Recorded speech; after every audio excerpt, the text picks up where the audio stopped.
Hello बच्चों, hello, welcome to doubt नट पर आप सभी बच्चों का बहुत बहुत स्वागत है। यार, हर एक बच्चा जो कहीं ना कहीं क्लास 11th में जब मैथ्स लेता है तो उसका ड्रीम होता है कि मुझे एक बढ़िया इंजीनियरिंग कॉलेज से पढ़ाई करनी है और एक अच्छा इंजीनियर बनना है और अपने परिवार का नाम रोशन करना है।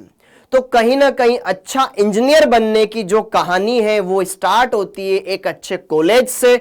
और इंडिया के अंदर बात की जाए अच्छे कॉलेज के बारे में तो सबसे ऊपर आता है IIT, Indian institute of technology, जिसका बहुत ही बड़ा नाम है, जिसके अंदर एडमिशन करवाने के लिए हमें एक बहुत ही बड़ा एग्जाम देना पड़ता है इस छोटी एज में। उस एग्जाम का नाम है बेटा जेई का एग्जाम, जेई मेंस या जेई एडवांस में कहूं, ठीक है। उनके बारे में मैं आपको आगे बताऊंगा इस सेशन में।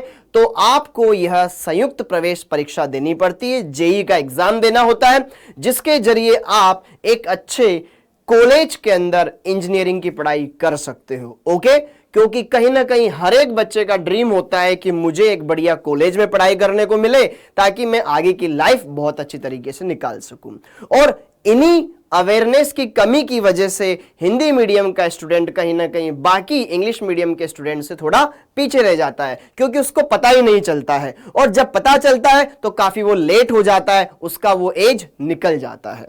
ओके, तो यहां पर ये सारी बातें बच्चों आपके लिए काफी ज्यादा इंपॉर्टेंट होने वाली है। हर एक बात को ध्यान से सुनिएगा, अच्छे से सारी बातों को समझिएगा। अगर इस वीडियो को कोई मैथ्स वाला बच्चा देख रहा है तो ये बेटा आपके लिए ही है। अगर इस वीडियो को कोई किसी बच्चे के बड़े भाई देख रहे हैं या सिस्टर देख रही है या पेरेंट्स देख रहे हैं और वो भी चाहते हैं कि हाँ, हम हमारे बच्चे को आईआईटी की तैयारी करवाना चाहते हैं, लेकिन कब से तैयारी करवाएं, क्या उसके लिए एज क्राइटेरिया होता है, क्या इसके अंदर सिलेबस आता है और कितनी बार हम इसका एग्जाम दे सकते हैं, क्या क्या इसमें सब्जेक्ट आते हैं, एग्जाम का पैटर्न क्या होता है, ये सारी बातें आज के सेशन में मैं आपको बताने वाला हूं।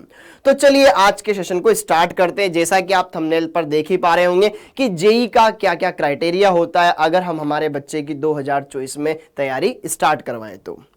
ओके, तो बात करें सबसे पहले इस बड़े से एग्जाम को, अगर हम बात करें कौन कंडक्ट करवाता है।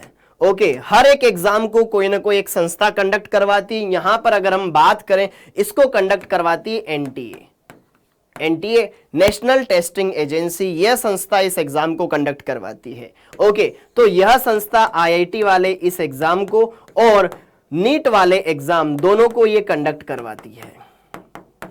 ओके, अगर आप जेई की तैयारी करना चाहते हैं या आप नीट की तैयारी करना चाहते हैं तो दोनों एग्जाम को यही संस्था कंडक्ट करवाती है, जिसका नाम है एनटीए। ओके, अब बात आती है हम जेई 2024 की तैयारी किस तरीके से करें, क्या क्या चीजें उसके लिए मुझे चाहिए, क्या क्या बेसिक रिक्वायरमेंट्स है जो एग्जाम के अंदर होती है, आइए उन पर बात करें। तो यहां पर अगर हम बात करें कुछ बेसिक रिक्वायरमेंट्स या मैं बोलूं कुछ बेसिक एलिजिबिलिटी क्राइटेरिया क्या होता है जेई 2024 के एग्जाम का, तो अगर हम बात करें जेई मेंस 2024 एलिजिबिलिटी, देखो आपने सुना होगा जेई एडवांस्ड और आपने सुना होगा जेई मेंस। तो आईआईटी में जाने के दो पड़ाव होते हैं, पहले होता है जेई मेंस, तो हम जेई मेंस के बारे में बात करेंगे, और अगर आप ये क्लियर कर देते हो, क्वालिफाई कर देते हो, तो देन आपका इस दूसरा पड़ाव आता है जेई एडवांस्ड। तो उसके बारे में मैं आगे आपको सेशन में बताऊंगा। तो देखो ध्यान से, जो भी कैंडिडेट या जो भी स्टूडेंट आईआईटी में जाना चाहता है तो उसके लिए क्या होना चाहिए, द कैंडिडेट, मैं अगर आपको मोटा मोटा तौर पर बताऊं तो बच्चा पहली बात तो 12th में हो जिस साल वो एग्जाम दे रहा है, या 12th पास आउट हो, 12th पास आउट हो। ओके, अब पास आउट कब का, अगर मुझे 2024 में एग्जाम देना है तो मैं अगर 12th में हूं तो क्या ये एग्जाम दे सकता हूं? हां, मैं 12th पास आउट हूं, लेकिन पास आउट कब हुए, 2023 में हुए कि 2022 में हुए, 2021 में या उससे पहले हुए, वो सारी इंफॉर्मेशन यहां पर मैं आपको बताने वाला हूं। The candidate who have passed the class 12th और इक्विवेलेंट एग्जामिनेशन इन 2022, 2023 और 2024, मतलब जिसने 2022 में 12th किया है, 2023 में 12th किया है या 2024 में जो 12th कर रहा है और 2024 में बोर्ड का एग्जाम देगा, वो सब बच्चे जेई 2024 का एग्जाम दे सकते हैं। क्या मेरी बात समझ में आ गई? 2022 वाला, 2023 वाला और 2024 वाले हर एक बच्चे जो मैथ्स से बिलोंग करते हैं, मैथ्स स्ट्रीम वाले हैं, वो सब इस एग्जाम को दे सकते हैं। ओके, क्लियर है? और उनकी इर्रेस्पेक्टिव एज। अब एज के बारे में अगर मैं बात करूं तो कोई एज क्राइटेरिया नहीं है जेई के एग्जाम में बैठने के लिए। ओके, बस अगर आप भाई ड्रॉपर स्टूडेंट हो, लेकिन ड्रॉपर भी कब तक के? 2022 तक के। जिसने 2022 में 12th करा है वो 2022 में भी दे सकता था, 23 में भी दे सकता था, 24 में भी दे सकता है, तो उसका ये लास्ट साल है जिसने 2022 में 12th किया था।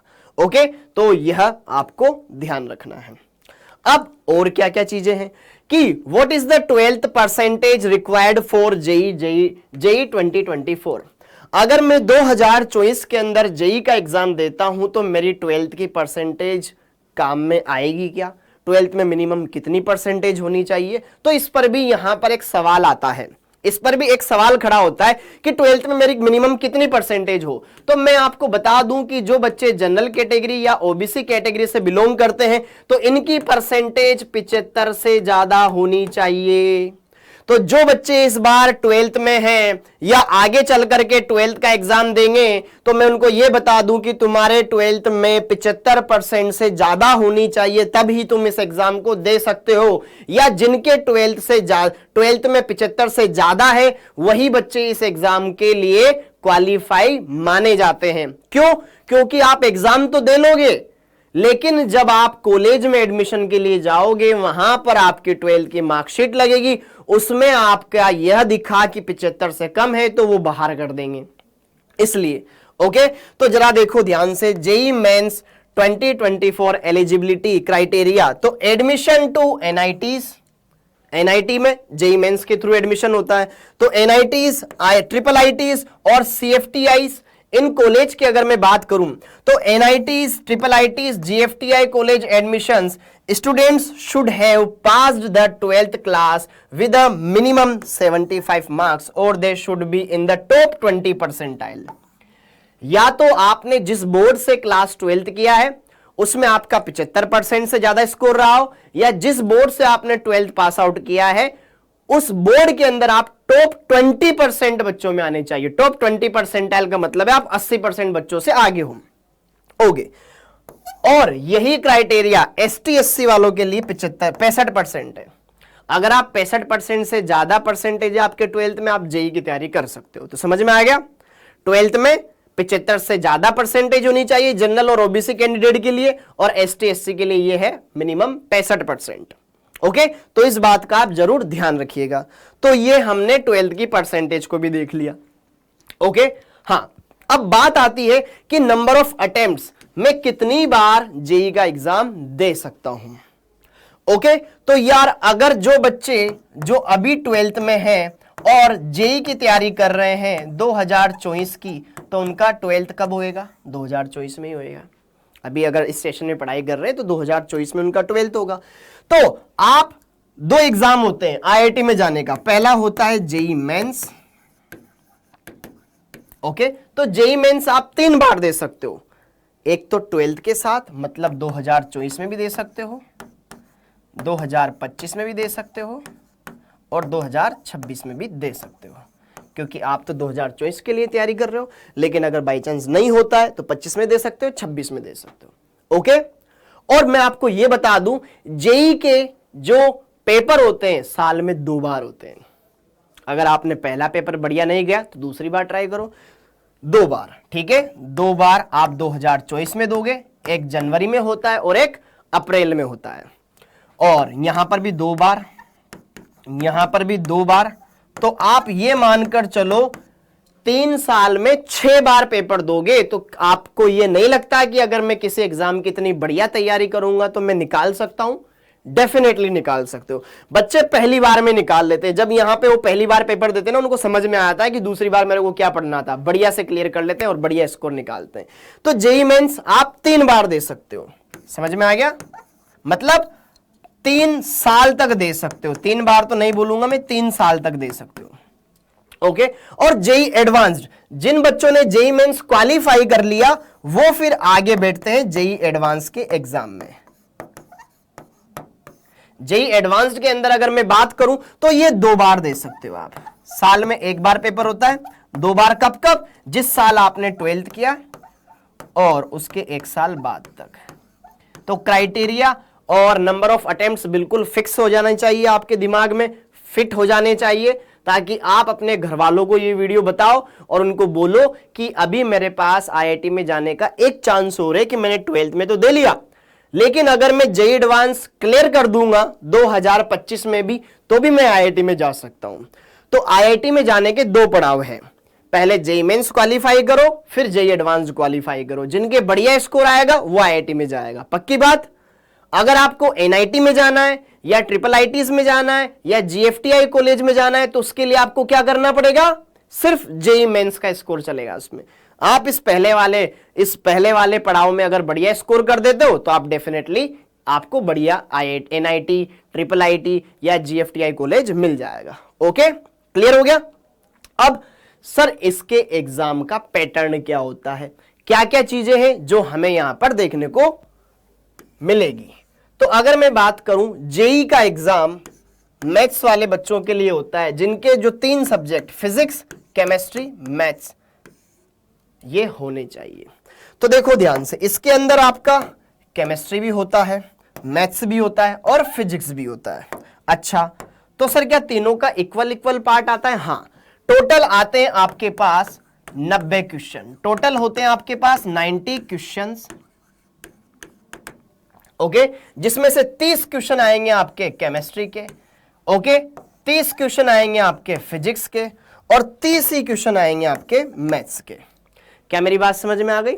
अब अगली बात, ये 30 क्वेश्चन किस तरीके से डिस्ट्रीब्यूट रहेंगे? 2 सेक्शन में, सेक्शन नंबर ए में होंगे 20 क्वेश्चन और सेक्शन नंबर बी में होंगे 10 क्वेश्चन। सेक्शन नंबर ए के अंदर 20 क्वेश्चन, सेक्शन नंबर बी में होंगे 10 क्वेश्चन। सेम यहां पर 20 + 10 में ये डिस्ट्रीब्यूट रहेंगे, 20 + 10 में ये डिस्ट्रीब्यूट रहेंगे। अब आपको क्या करना है, टोटल नंबर ऑफ क्वेश्चन पता चल गया, हर एक सब्जेक्ट में कितने क्वेश्चन आएंगे ये पता चल गया। आपको सेक्शन नंबर ए के तो सभी क्वेश्चन अटेम्प्ट करना जरूरी है। ओके, ये तो कर सकते हो जितना आपसे हो सके उतना, लेकिन जो सेक्शन नंबर बी है इसमें से आपको करना होगा कोई 5 आपको लगाने हैं। सेम यहां पर कोई 5, सेम यहां पर कोई 5 क्वेश्चन आपको लगाने। तो टोटल 25 क्वेश्चन यहां पर, 20 + 5 इसके, 20 + 5 इसके, 20 + 5 इसके, मतलब 90 में से टोटल 75 क्वेश्चन आपको अटेम्प्ट करने होते हैं। तो यह है जेई एग्जाम का एग्जाम पैटर्न जो कि आपको ध्यान रखना है। इसको मैं और अच्छी तरीके से आपको यहां पर बता देता हूं। क्या कि आपके टाइम ड्यूरेशन होगा टोटल 3 घंटे का, टोटल मार्क्स 300 नंबर का पेपर होएगा, ठीक है। Okay, total number of questions, type of questions आएगा आपका ऑब्जेक्टिव टाइप क्वेश्चन रहेगा। Total questions 90, 30 question from each subject, हर एक सब्जेक्ट से 30 क्वेश्चन आएंगे। और सेक्शन, कितने सेक्शन? सेक्शन ए और सेक्शन बी। सेक्शन ए के अंदर होंगे आपके पास यहां पर 20 क्वेश्चन और सेक्शन बी के अंदर होंगे आपके 10 क्वेश्चन। क्या मेरी बात क्लियर हो गई? तो ये बेसिक रिक्वायरमेंट्स आपको पता होनी चाहिए, आप अच्छे सारी बातों को क्लियर कर सकते हो। अब बात आती है कि सर मैं तैयारी करना तो चाहता हूं लेकिन मुझे पता नहीं है कैसे करूं, क्या क्या चीजें हैं जो मुझे समझनी है, उसके लिए आप मुझे बताओ कोई बढ़िया बेच है आरंभ बेच, जो कि बेटा हिंदी माध्यम के बच्चों के लिए बनाया गया है। खासकर हिंदी माध्यम वाले बच्चों के लिए हमने डिजाइन किया है ताकि हिंदी मीडियम के बच्चे भी ज्यादा से ज्यादा आईआईटी में जा सके। हिंदी माध्यम वाले बच्चे क्यों नहीं जाते हैं? क्योंकि उनको पता नहीं होता है, अवेयरनेस की कमी होती है सबसे बड़ी चीज। हिंदी माध्यम का बच्चा ये बोलते हैं कि आईआईटी नहीं निकाल सकता, क्यों नहीं निकालता? उसको अवेयरनेस की कमी होती है। अगर उसको पता चल जाए तो कैसे नहीं निकालेगा? निकालेगा। अब निकालने लगे हैं बच्चे, धीरे धीरे पता लगने लगा उनको कि हाँ हम भी कर सकते हैं, हम भी कर सकते हैं, हम भी ऊपर वाले जो 2% लोग हैं ना उनकी श्रेणियों में आ सकते हैं। भीड़ में नहीं आएंगे हम, 2% की श्रेणी में आएंगे। क्लियर हो गया? और अगर मैं बात करूं सर कोर्स कितने का पड़ेगा, तो यार ये जो कोर्स पड़ेगा आपके ₹999 तक ये पड़ेगा, लेकिन ये आपका लिमिटेड टाइम का ऑफर था 26 अप्रैल तक, जो कि अब निकल चुकी है। आपको क्या करना होगा, इस नंबर पर कॉल कीजिए तो आपको वो बेस्ट से बेस्ट डील बताएंगे कि क्या क्या करके आपके कोर्स की फीस आप कम करवा सकते हो, कोई स्कॉलरशिप टेस्ट देना है क्या, तो वो चीजें आपको इसमें बता देंगे। अब बात आती है सर इस बैच में पढ़ाएगा कौन। इस बैच में अगर हम बात करें तो टॉप टीचर्स पढ़ाएंगे बेटा, ओके, जिन्होंने हिंदी माध्यम के बच्चों के लिए एक बहुत ही बढ़िया प्लेटफॉर्म सेट किया है, वो सब टीचर्स आपको इसमें देखने को मिलेंगे। ओके, अगर मैं बात करूं यहां पर फिजिक्स के अंदर, तो फिजिक्स के अंदर आपको पढ़ाएंगे सौरभ अग्रवाल सर। मैथ्स के अंदर आपको पढ़ाएंगे जितेंद्र कटारिया सर, जेके सर।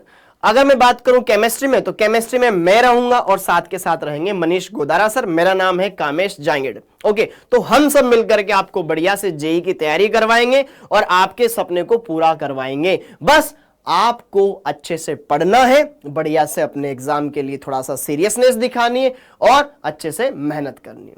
अब बात करें इस बैच में आपको क्या क्या फीचर मिलेगा। देखो भैया, डेली क्लासेस होगी हफ्ते के 6 दिन। Okay, live question solving session होंगे। हम क्या करेंगे, देखो इसमें रिकॉर्डेड लेक्चर मिलेंगे आपको, ताकि हम कम समय में अच्छे से अपना एग्जाम का सिलेबस फिनिश कर सके। और दूसरी बात, आपको अच्छे से सारी चीजें समझा सके, उसके लिए हम क्या करेंगे, हफ्ते में एक दिन लाइव आएंगे। हर एक टीचर एक एक दिन लाइव आएगा, आपने जो पढ़ा है उससे रिलेटेड क्वेश्चंस करवाएगा, आपके डाउट सोल्व करवाएगा, जिससे कि आप डिस्टर्ब भी नहीं होंगे और अच्छे से आपको टाइम टू टाइम हम चेक भी करते रहेंगे। ओके, सेमिनार वगैरह लिए जाएंगे आपके टाइम टू टाइम, ताकि आपको कोई प्रॉब्लम ना आए, जो भी प्रॉब्लम आ रही है वो अच्छे से आप बता सको। ओके, होमवर्क मिलेगा, टीचर्स के स्लाइड मिलेंगे, प्रैक्टिस क्वेश्चंस मिलेंगे, जो कि किसी बैच के लिए सबसे ज्यादा नेसेसरी थिंग्स होती है, जो हमें पता होनी चाहिए। तो आई होप आप सभी बच्चों को ये पता चल गया होगा कि 2024 की अगर हम तैयारी कर रहे हैं जेई की, तो मुझे क्या क्या चीजें हैं जो जरूरी है करनी। सबसे पहले तो एलिजिबिलिटी क्राइटेरिया, वो मैंने आपको बता दिया है। कितनी बार हम दे सकते हैं, मिनिमम 12th में कितना परसेंटेज होना चाहिए, कब हम इस एग्जाम को दे सकते हैं, और क्या क्या चीजें हैं जिसके इस एग्जाम के जरिए हम किन किन में एडमिशन ले सकते हैं। तो आई होप आज का ये सेशन आपके लिए काफी ज्यादा फायदेमंद रहा होगा। तो इस सेशन को हम यहीं पर एंड करते हैं। आप सभी बच्चों का बहुत बहुत धन्यवाद बेटा। जय हिंद।